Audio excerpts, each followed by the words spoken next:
মাত্র 10 টাকার বিস্কিট দিয়ে আজকে আইসক্রিম বানিয়েছি। এই আইসক্রিম খাওয়ার পর আমার ছেলেরা তো মহা খুশি। ওরা বলল এটা নাকি দোকানের থেকেও বেশি মজার হয়েছে।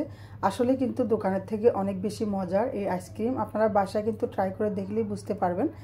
এখানে হাফ কাপ নর্মাল দুধের সাথে দিয়ে দিচ্ছি 2 টেবিল চামচ কর্নফ্লাওয়ার, দিয়ে দিচ্ছি 1 চা চামচ ভ্যানিলা ইমালশন। আপনারা ইচ্ছে করলে এখানে ভ্যানিলা এসেন্সও দিতে পারবেন। দিয়ে দিচ্ছি 1 ফোঁটা অরেঞ্জ ফুড কালার। এখন খুব ভালো করে মিশিয়ে এটা এক পাশে রেখে দিব। চুলা একটা হাঁড়ি বসিয়ে দিয়েছে, হাঁড়িতে দিয়ে দিচ্ছি হাফ লিটার তরল দুধ। এখন দিয়ে দিচ্ছি 5 টেবিল চামচ চিনি। চিনিটা খুব ভালো করে মিশিয়ে দুধ ফুটে ওঠা পর্যন্ত অপেক্ষা করব। দুধটা যখন টকবক করে ফুটে উঠবে তখনই কর্নফ্লাওয়ার মেশানো দুধটা দিয়ে দিচ্ছি। কর্নফ্লাওয়ার মেশানো দুধ দেওয়ার পর চুলার আঁচ মিডিয়াম লোতে রেখে অনবরত নেড়ে চেড়ে দুধ জাল দিয়ে ঘন করে নিতে হবে। এখানে কিন্তু নাড়া বন্ধ করা যাবে না। যখন এরকম থকথকে হয়ে যাবে তখনই চুলা থেকে নামিয়ে একটা বোলের মধ্যে নিয়ে নিচ্ছি। এরপরে ঠান্ডা করে ডিপ ফ্রিজে 30 মিনিটের জন্য রেখে দিব। এরই মাঝে আমি বিস্কিটটা গুঁড়ো করে নেব। এখানে আমি 10 টাকা দামের একটা চকলেট বিস্কিট নিয়েছি। এই বিস্কিটটা দিয়ে আইসক্রিম বানালে খেতে কিন্তু অসম্ভব মজার হয়। যে কোনো চকলেট বিস্কিট আপনারা এখানে ব্যবহার করতে পারেন।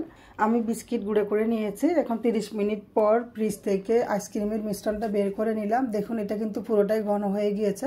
এখন একটা ইলেকট্রিক বিটার দিয়ে 3 থেকে 4 মিনিটের মধ্যে বিট করে নিতে হবে। 4 মিনিট বিট করার পর এটা এরকম পাতলা হয়ে যাবে। তো আমি আগের দিন বার্থডে কেক বানিয়েছিলাম, ওইখানে একটু হুইপ ক্রিম রয়ে গিয়েছিল। তো চিন্তা করলাম যে এই ক্রিমটা দিয়ে কিন্তু একটা আইসক্রিম বানানো যাবে। সেই চিন্তা থেকে এই আইসক্রিমটা বানানো। এখানে 1 কাপ আছে। এখানে বিট করার পরে হুইপ ক্রিমটা 1 কাপ ছিল। যেহেতু আমার এই হুইপ ক্রিমটা আগে থেকে বিট করা, সেজন্য আলাদা করে বিট করা লাগেনি। তো আমি এখানে দিয়ে 4 মিনিটের মতো বিট করে নিয়েছি। আমি ট্রপিক্যাল হুইপ ক্রিমটা এখানে ব্যবহার করেছি। আর কেক বানানোর ক্ষেত্রে আমি কিন্তু ট্রপিক্যাল হুইপ ক্রিমটাই সবসময় ব্যবহার করি।